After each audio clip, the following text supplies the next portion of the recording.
જામનગરમાં operation mule hunt અંતર્ગત જુદા જુદા પોલીસ મથકોમાં નોંધાવાયેલી ફરિયાદ પૈકી 24 આરોપી પકડાયા। 2.25 કરોડનું ટ્રાન્ઝેક્શન સામે આવ્યું। જામનગર પોલીસ દ્વારા હાથ ધરાયેલા ઓપરેશન મ્યુલ હન્ટ અંતર્ગત જામનગર જિલ્લાના મ્યુલ બેંક એકાઉન્ટોનો ઉપયોગ કરી સાયબર ફ્રોડ આચરનાર ટોળકીના 24 આરોપીઓની ધરપકડ કરી કુલ 2,23,58,227 રૂપિયાનું સાયબર ફ્રોડ કરવામાં આવ્યું હોવાનું શોધી કાઢ્યું છે અને પકડાયેલા આરોપીઓ સામે કાયદેસરની કાર્યવાહી કરવામાં આવી રહી છે। ગુજરાત પોલીસ દ્વારા ઓપરેશન મ્યુલ હન્ટ અંતર્ગત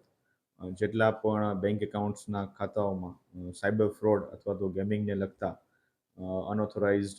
મની ટ્રાન્સફર થયેલા હોય અને જે એકાઉન્ટ્સમાંથી આ પ્રકારના જે સાયબર ફ્રોડને લગતા નાણાં છે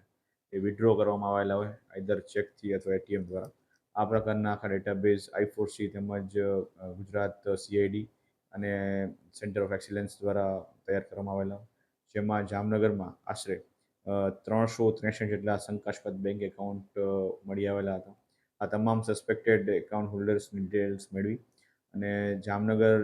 સાયબર ક્રાઇમ પોલીસ સ્ટેશન, જિલ્લા LCB, જિલ્લા SOG તેમજ લગત તમામ થાણા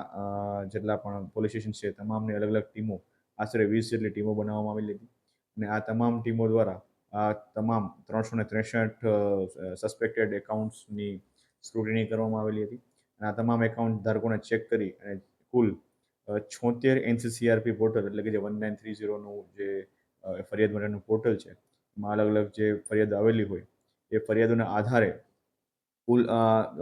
સસ્પેક્ટેડ એકાઉન્ટ્સમાંથી 24 ગુનાઓ રજીસ્ટર કરવામાં આવેલા છે, FIR રજીસ્ટર કરવામાં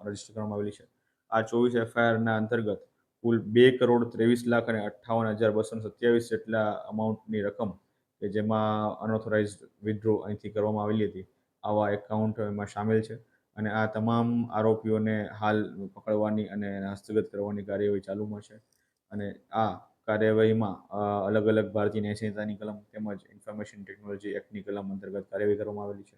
મૂળ આનો ઉદ્દેશ્ય એ છે કે લોકોમાં જાગૃતતા ફેલાય કે જે કોઈ પણ વ્યક્તિ પોતાના બેંક એકાઉન્ટ્સને કોઈ અન્ય વ્યક્તિને ભાડે ના આપવા જોઈએ અથવા તો આવી રીતના કોઈ અનઓથોરાઇઝ્ડ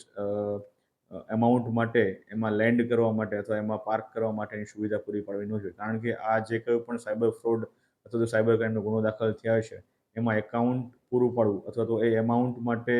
એને ટ્રાન્સફર કરવા માટે તમારા એકાઉન્ટનો ઉપયોગ કરવા દેવો કોઈને એ પણ એટલો જ ગંભીર સાયબર ગુનો છે અને એના માટે તમારા વિરુદ્ધ પણ FIR થઈ શકે છે। તો આ બાબતથી તમામ લોકોએ બચવું જોઈએ